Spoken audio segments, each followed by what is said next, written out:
Esse é um prédio localizado na cidade de Yuanlin, em Taiwan. No ano de 2008, esse edifício viria a se tornar palco de um curioso e intrigante mistério. Em 21 de janeiro, um dos seguranças que trabalhava nesse prédio chegou ao edifício pela manhã para começar o seu expediente. Chegando lá, ele se deparou com algumas roupas femininas que estavam jogadas dentro de um dos elevadores e também em uma escada. Na escada havia um par de sapatos femininos e dentro do elevador havia um casaco vermelho e outro par de sapatos também femininos. O segurança achou aquilo estranho, então ele decidiu conversar com o segurança noturno que havia trabalhado no prédio na noite anterior. Talvez ele soubesse explicar o motivo de aquelas roupas estarem jogadas ali. Quando o segurança noturno foi questionado, ele disse que não sabia por que as roupas estavam ali. Mas ele disse que talvez aquilo estivesse relacionado com um incidente estranho que tinha ocorrido na noite anterior. Na noite anterior, em 20 de janeiro, uma mulher entrou no prédio correndo junto com uma garotinha. O segurança noturno não reconheceu aquela mulher, então ela provavelmente não era uma moradora nem uma funcionária do prédio. Então, o segurança parou a mulher para perguntar o que ela estava fazendo ali. Só que a mulher empurrou o segurança e disse que estava ali para encontrar um amigo. Em seguida, ela entrou correndo no elevador. O segurança disse que não viu a mulher nem a garotinha que estava acompanhando ela saindo do prédio depois disso. Quando o segurança da manhã disse que havia encontrado aquelas roupas, o segurança noturno pensou que elas pudessem ter alguma coisa a ver com aquela mulher, então eles decidiram verificar as imagens das câmeras do elevador e do prédio.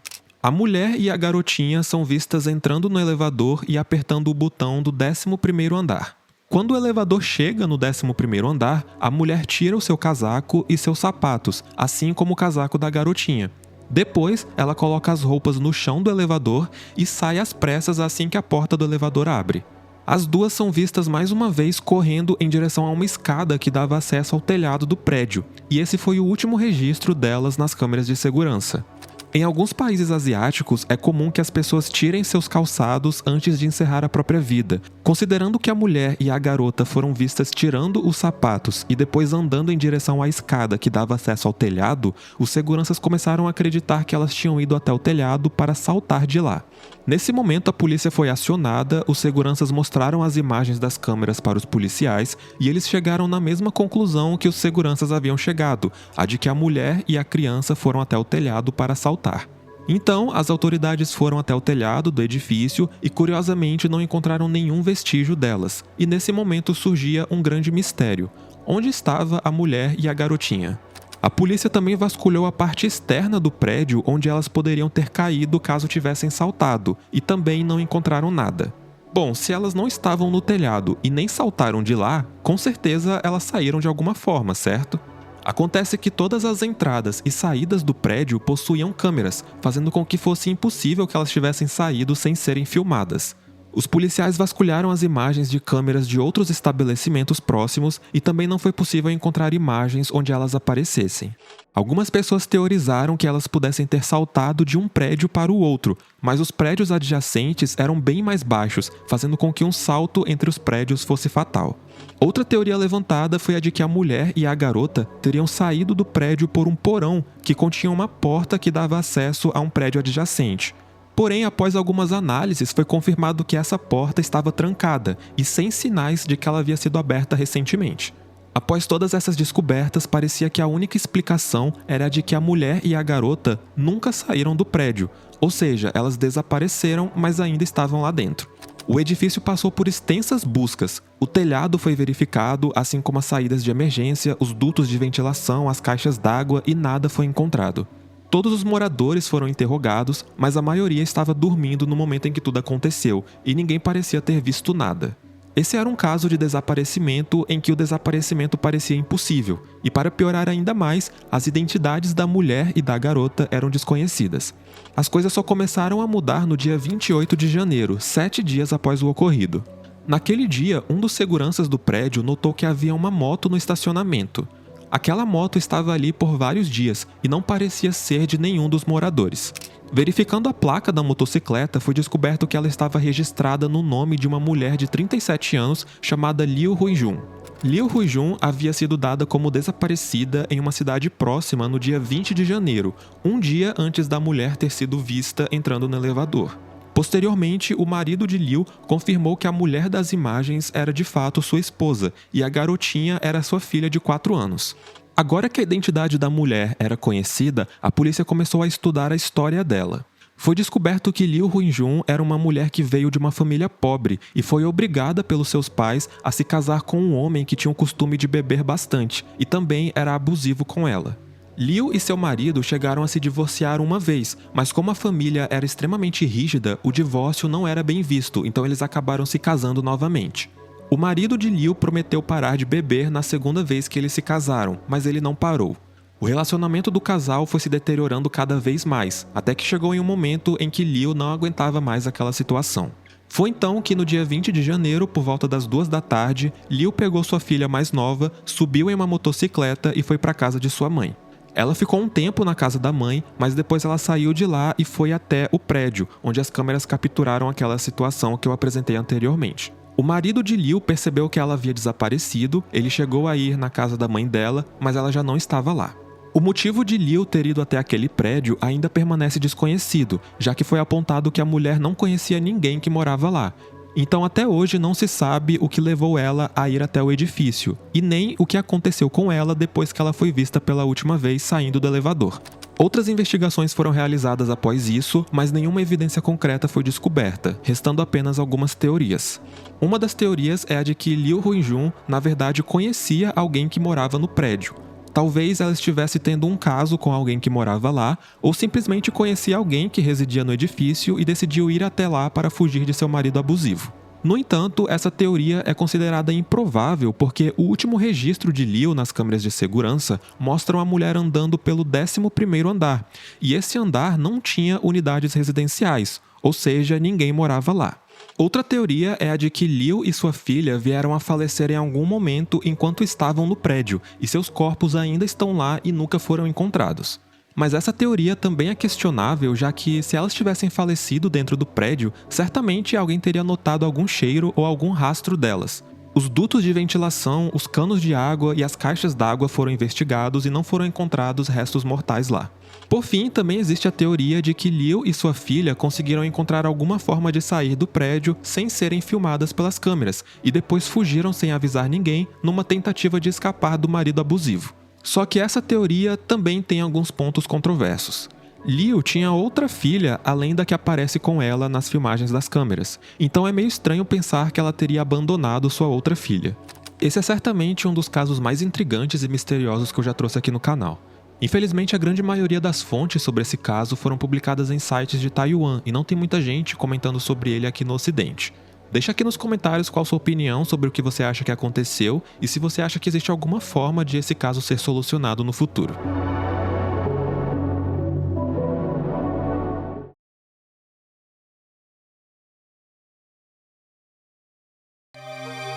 Bárbara Vites nasceu no dia 13 de agosto de 2001, na cidade de Senta, na Sérvia.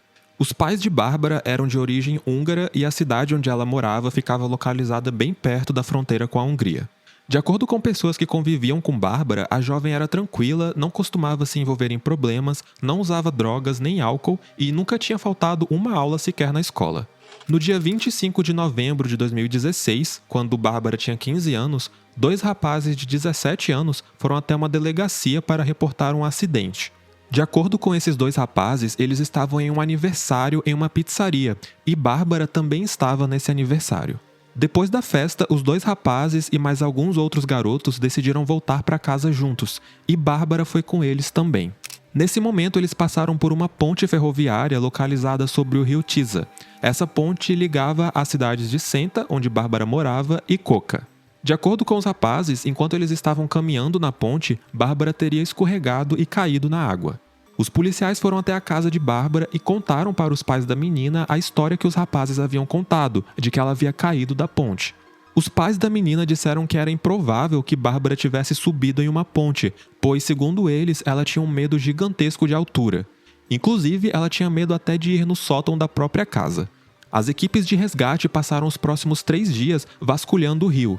No entanto, a altura entre a ponte e a água era de cerca de 10 metros e a temperatura da água era de cerca de 4 graus Celsius. Ou seja, se Bárbara realmente caiu da ponte, as chances de ela ter sobrevivido eram mínimas. Entre os dias 25 de novembro, o dia em que Bárbara caiu da ponte, e 1º de dezembro, os policiais e as equipes de resgate fizeram um extenso trabalho de busca para tentar encontrar o corpo da garota. Mergulhadores foram acionados para vasculhar o rio com a ajuda de sonar e outros rios próximos também foram verificados, mas nenhum corpo foi localizado, nem pelas equipes de busca e nem pelos vários pescadores que frequentavam a região. No dia 12 de dezembro, a polícia descobriu algumas coisas curiosas sobre esse caso. Lembra que eu falei que Bárbara estava andando na ponte com alguns rapazes? Então, quando esses garotos foram questionados, começaram a surgir algumas divergências nas histórias. De acordo com alguns dos garotos, Bárbara havia escorregado e caído da ponte, mas outros garotos disseram que ela havia escalado a ponte numa espécie de brincadeira e aí acabou caindo. Os rapazes fizeram um teste de polígrafo e não foram encontrados sinais de que eles estavam mentindo. No dia 13 de dezembro, os pais de Bárbara, ainda abalados pelo desaparecimento da filha, receberam uma carta em sua casa. A carta estava sem envelope e sem assinatura, e o texto da carta apresentava uma história sobre o que realmente havia acontecido com Bárbara. A carta dizia que a garota havia tomado uma Coca-Cola que havia sido adulterada por um dos rapazes. Após consumir a bebida, Bárbara desmaiou, então os rapazes a levaram até a ponte onde violentaram a jovem e depois a jogaram no rio. A carta foi entregue à polícia, mas não havia nada que pudesse ajudar a identificar seu autor. Os rapazes foram novamente submetidos a um teste de polígrafo e passaram mais uma vez. De acordo com algumas fontes, existem algumas controvérsias acerca dos testes de polígrafo pelos quais os garotos passaram. Os pais de Bárbara começaram a questionar se os testes estavam sendo executados da forma correta. Foi descoberto que os testes foram executados sem testemunhas e que, apesar de os garotos terem passado, eles falharam em algumas perguntas específicas. No dia 4 de janeiro de 2017, 40 dias após o desaparecimento de Bárbara, as buscas pela garota foram oficialmente encerradas. O motivo para isso era que o rio onde ela supostamente teria caído havia congelado completamente, fazendo com que fosse inviável continuar as buscas. No entanto, o pai de Bárbara tentou continuar as investigações por conta própria. Ele foi várias vezes até a pizzaria onde Bárbara estava antes de desaparecer para pedir acesso às imagens das câmeras, mas nem a polícia e nem os donos da pizzaria autorizaram ele a ter acesso às imagens. Diante disso, o pai de Bárbara organizou uma enorme manifestação contra a polícia. Mais de 100 pessoas se reuniram em uma praça da cidade demandando que as investigações fossem executadas com mais empenho. Felizmente, a manifestação deu certo. Alguns dias depois, o diretor de polícia da cidade se encontrou pessoalmente com os pais de Bárbara e prometeu que as buscas seriam retomadas assim que o rio descongelasse. Além disso, a Europol, a agência da União Europeia para a Cooperação Policial, passou a participar da investigação e as buscas seriam estendidas até a região da Hungria, onde a polícia húngara também iria auxiliar nas investigações. Em 9 de abril, o inverno havia acabado. Agora, com o rio descongelado, as buscas foram retomadas de forma intensa. Mais de 122 quilômetros de rio foram vasculhados com a utilização de barcos equipados com sonar. A polícia da Hungria participou das buscas e também foram utilizados cães farejadores, mas mesmo assim nenhum sinal de Bárbara foi encontrado. Mas a situação mais curiosa a respeito desse caso ainda estava por vir. No mês de julho, a mãe de Bárbara começou a receber diversas mensagens de pessoas que afirmavam ter visto a garota em outros países. Depois que a Europol se envolveu nas buscas, um alerta sobre o desaparecimento de Bárbara foi emitido em vários países da União Europeia, fazendo com que algumas pessoas de outros países entrassem em contato com os pais da menina dizendo ter visto ela em outras nações. Começaram a surgir muitos relatos de avistamento de Bárbara em vários países, como Romênia, Albânia, Montenegro, Croácia e Bulgária. Em abril de 2018, os pais de Bárbara encontraram uma transmissão ao vivo que estava sendo realizada por uma garota que parecia muito com Bárbara, mas pelo que eu pesquisei, ninguém conseguiu identificar onde esse vídeo foi gravado. Em 2019, algumas testemunhas afirmaram ter visto Bárbara trabalhando em uma cozinha na Hungria. Posteriormente, ainda em 2019, começaram a aparecer algumas fotos de uma mulher em uma boate que se parecia muito com Bárbara. Em novembro, o pai da menina recebeu uma mensagem de texto com uma foto do que parecia ser Bárbara em uma cafeteria em Budapeste, capital da Hungria. Em 2020, uma ambulância atendeu a um chamado de uma mulher que havia adoecido em Budapeste. Os paramédicos reconheceram a mulher como sendo Bárbara. Eles a levaram para o hospital, mas ela fugiu antes da polícia aparecer. Esses são apenas alguns dos vários supostos avistamentos de Bárbara em outros países da União Europeia. No entanto, até o presente momento, a garota permanece desaparecida. Não se sabe se esses avistamentos foram reais ou se as pessoas se confundiram ao dizer ter visto Bárbara. Ao que parece, as principais teorias acerca desse caso são duas. A primeira é a de que Bárbara realmente caiu da ponte e morreu afogada. Mas como eu disse, o rio foi minuciosamente vasculhado, então é estranho que ela não tenha sido encontrada. E a outra teoria é a de que Bárbara ainda está viva e que ela teria fugido deliberadamente para outro país, provavelmente a Hungria, ou até mesmo foi sequestrada e levada para lá à força. Isso explicaria os avistamentos dela em outros países. Mas caso ela tenha fugido, isso significaria que ela não caiu da ponte, então por que os rapazes disseram que ela caiu?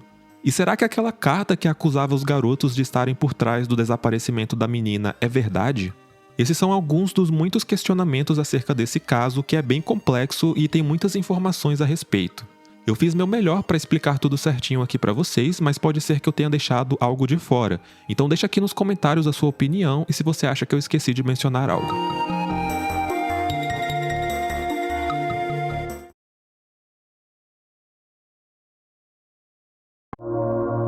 Zhu Ling nasceu no dia 24 de novembro de 1973 em Pequim, na China.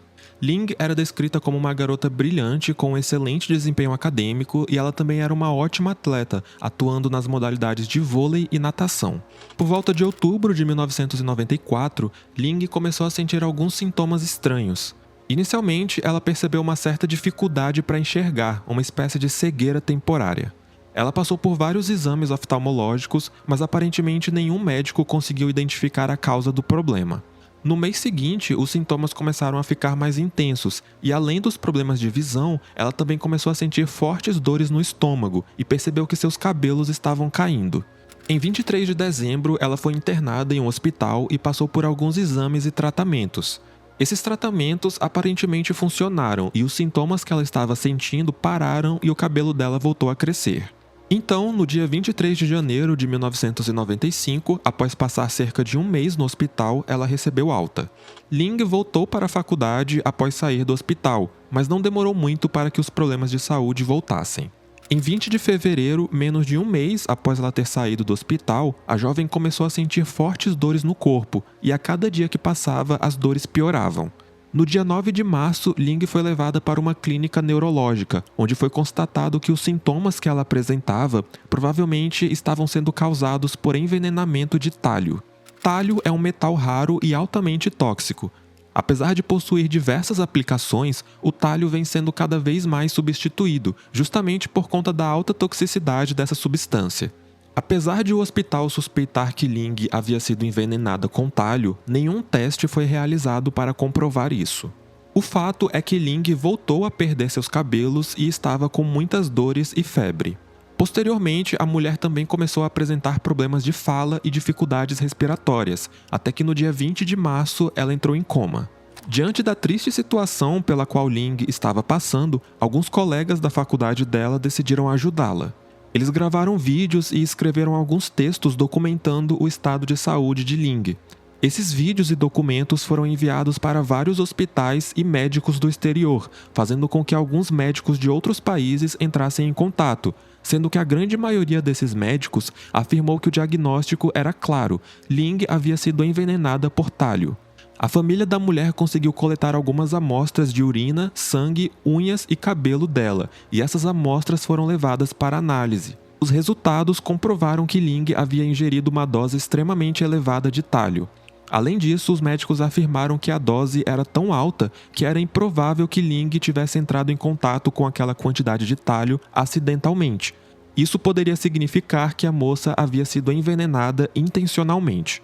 Ling passou por um novo tratamento baseado em uma substância chamada de azul da Prússia, um medicamento utilizado para tratar intoxicações. Esse tratamento permitiu que a mulher melhorasse, no entanto, os danos causados pelo envenenamento deixaram graves sequelas. Ling perdeu a capacidade de falar e de cuidar de si mesma, e suas faculdades mentais foram severamente afetadas, fazendo com que ela precisasse de cuidados constantes. Quando foi descoberto que Ling havia sido envenenada com talho e que esse envenenamento provavelmente foi criminoso, a polícia foi acionada. O dormitório de Ling na universidade foi investigado e foi descoberto que, em algum momento entre os dias 28 de abril e 7 de maio, ocorreu um roubo onde vários pertences da mulher foram levados. Além disso, foi descoberto que poucas pessoas na cidade de Pequim tinham acesso à substância talho, logo a lista de suspeitos era pequena. A primeira suspeita do envenenamento foi uma mulher chamada Sun Wei. Sun era da mesma classe de Ling e as duas compartilhavam o mesmo dormitório na universidade. Sun foi considerada suspeita porque, além de morar junto com Ling no mesmo dormitório, ela também tinha permissão para ter talho, e foi descoberto que ela havia consultado alguns livros que tratavam sobre talho antes do envenenamento de Ling. Sun chegou a ser interrogada pela polícia, mas não foram encontradas evidências concretas que comprovassem que ela teria sido a responsável pelo envenenamento. Em agosto de 1998, quase 4 anos após o envenenamento de Ling, as investigações foram encerradas e o caso foi classificado como não solucionado. Porém, nesse momento da história, começaram a surgir várias controvérsias. Foi descoberto que Sun tinha alguns familiares que ocupavam cargos políticos de poder na cidade de Pequim. Começaram a surgir teorias de que esses familiares teriam pressionado a polícia para liberar Sun. No entanto, a polícia garantiu que isso não aconteceu e que Sun foi liberada por falta de provas. Posteriormente, a própria Sun teria comentado sobre esse caso. Em 2005, ela comentou na internet que era inocente e que não tinha motivo para envenenar Ling. Contudo, algumas pessoas apontaram que Sun foi derrotada por Ling em uma eleição estudantil na universidade e que esse poderia ter sido um motivo para que Sun envenenasse Ling. Em 2013, Sun mudou seu nome e se mudou para os Estados Unidos após se casar com um homem norte-americano. Porém, ainda em 2013, outros suspeitos surgiram. Foi descoberto que alguns professores da Universidade de Ling haviam passado um experimento para os alunos que envolvia a substância talho e que, por conta disso, vários alunos da classe tinham acesso a essa substância. Em 26 de setembro, a família de Ling recebeu uma carta. O remetente da carta era anônimo e o texto dizia que Ling era uma pessoa desagradável e que todos os colegas de quarto e de classe da mulher agiram coletivamente para envenená-la. O texto da carta é bem extenso, mas basicamente a pessoa que escreveu afirma que Ling era uma mulher barulhenta e que incomodava as pessoas com barulhos e manias irritantes, e que esse seria um dos motivos que fizeram com que ela fosse envenenada pelos colegas. A carta foi entregue à polícia, mas os investigadores não foram capazes de identificar seu autor. Será que Sun foi a responsável pelo envenenamento, mas conseguiu escapar por conta de seus parentes que ocupavam cargos de poder na cidade? Ou talvez vários colegas de Ling agiram coletivamente para envenená-la e Sun foi apenas um bode expiatório? Zhu Ling nunca se recuperou totalmente dos danos causados pelo envenenamento. Sua visão e capacidade mental ficaram permanentemente comprometidas. Em 18 de novembro de 2023, Ling veio a falecer em decorrência de um tumor cerebral. Ela tinha 50 anos de idade. Até hoje, ninguém sabe quem foi o responsável ou os responsáveis pelo envenenamento da mulher, que é considerado um dos mais conhecidos casos de envenenamento da história da China.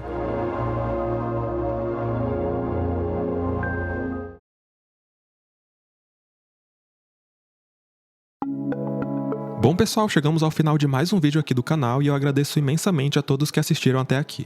Vocês sempre me pedem para fazer vídeos de mistérios de outros países, mas como eu não consegui encontrar muitos mistérios interessantes de um único país, eu decidi compilar mistérios de vários países diferentes e fazer esse vídeo. Espero que tenham gostado. Deixa aqui nos comentários se você tem alguma sugestão para vídeos futuros e também a sua opinião sobre os casos que eu apresentei aqui. Mais uma vez agradeço por ter assistido e nos vemos no próximo vídeo.